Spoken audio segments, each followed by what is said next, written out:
Assalamualaikum warahmatullahi wabarakatuh. Saya Muhammad Lutfi Subhan, nomor absen 24 dari 12 IPS 2 akan menjelaskan sedikit tentang demokrasi liberal di Indonesia.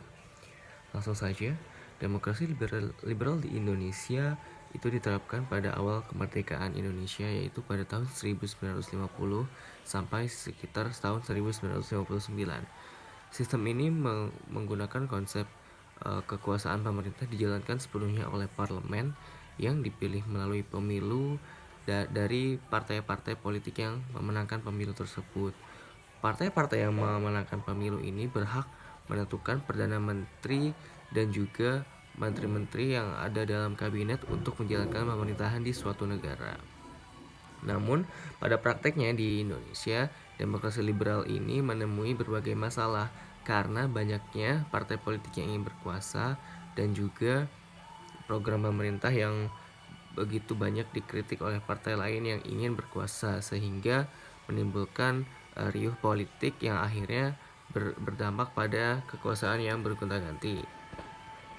Nah, di masa demokrasi liberal ini ada beberapa kebijakan yang dikeluarkan oleh pemerintah, terutama di bidang ekonomi.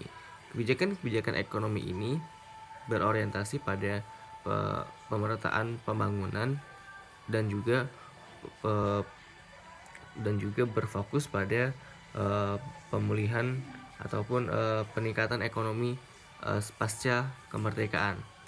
Jadi ada sekitar 3 kebijakan utama yang akan dibahas. Yang pertama itu adalah kebijakan sistem ekonomi Alibaba yang dijalankan pada masa pemerintahan kabinet Ali Sastrowijoyo I oleh Menteri Iskak.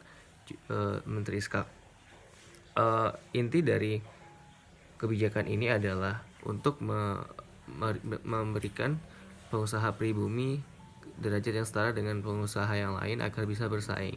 Dengan caranya dengan memberikan pelatihan dan juga kredit bagi pengusaha pribumi dan juga kolaborasi antara pengusaha pribumi dan pengusaha non pribumi.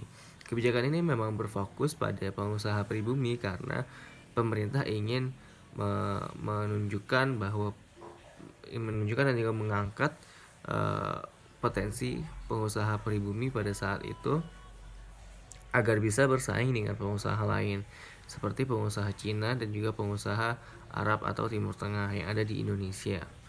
Namun kebijakan ini kurang begitu berpengaruh atau gagal di tengah jalan karena pada kenyataannya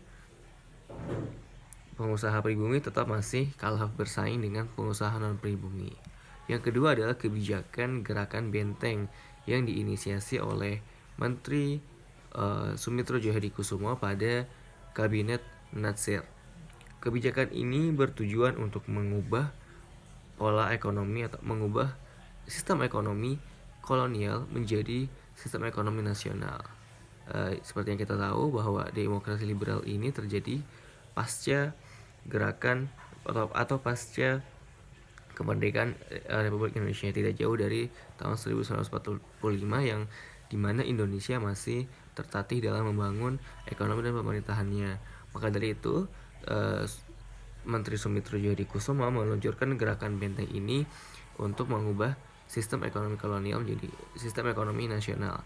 Caranya adalah dengan memberikan kredit dan juga bantuan berupa kredit serta pelatihan kepada pengusaha yang pada saat itu diikuti oleh sekitar 700 pengusaha agar mereka bisa bersaing dan juga berusaha dengan untuk memajukan ekonomi Indonesia. Namun sayangnya kebijakan ini gagal karena bantuan yang diberikan oleh pemerintah ternyata digunakan oleh para pengusaha untuk kepentingan pribadinya, alih-alih digunakan untuk mengembangkan bisnis dan juga usahanya. Dan kebijakan terakhir yang diterapkan pada masa demokrasi liberal ini adalah Gunting Syafruddin pada tanggal 20 Maret tahun 1950. Kebijakan ini adalah bertujuan untuk mengurangi laju inflasi di Indonesia dan juga dengan membatasi jumlah uang beredar di masyarakat dan juga untuk menutupi utang serta beban yang harus ditanggung oleh Indonesia pasca agresi militer Belanda pertama dan juga kedua di tahun 1000, yang terakhir itu di tahun 1949. Teknis kebijakan Gunting Scherfried ini termasuk dalam kebijakan moneter, di mana masyarakat diharuskan untuk memotong uang yang dimilikinya itu minimal nominalnya adalah 5 gulden atau 5 Bank. Nah, jadi satu uang ini akan dipotong menjadi 2 bagian dengan nominal yang berkurang. Jadi misalnya ada uang 5 gulden lalu dipotong di tengah-tengahnya. Nah, maka uang di sebelah kirinya, potongan sebelah kirinya itu akan berkurang nominal dari 5 gulden menjadi 2,5 gulden atau 2,5 Bank. Itu sebelah kiri tetap bisa, uang bagian sebelah kiri tetap bisa digunakan sebagai alat pembayaran, sementara potongan bagian kanannya diserahkan kepada negara dalam bentuk obligasi dan bisa dan akan dikembalikan dalam jangka waktu 30 tahun ke depan dengan bunga 3% per tahun. Kebijakan ini adalah atau kebijakan obligasi ini ditujukan untuk membiayai ekonomi negara yang sedang tertatih pasca perang kemerdekaan, perang revolusi Indonesia tersebut.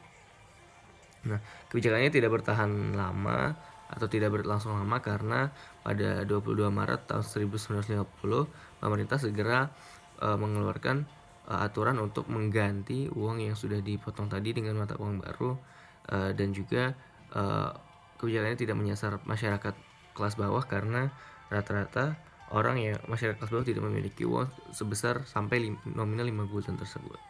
Demikian penjelasan singkat tentang demokrasi liberal di Indonesia beserta kebijakan ekonominya. Kurang lebih mohon maaf. Wassalamualaikum warahmatullahi wabarakatuh.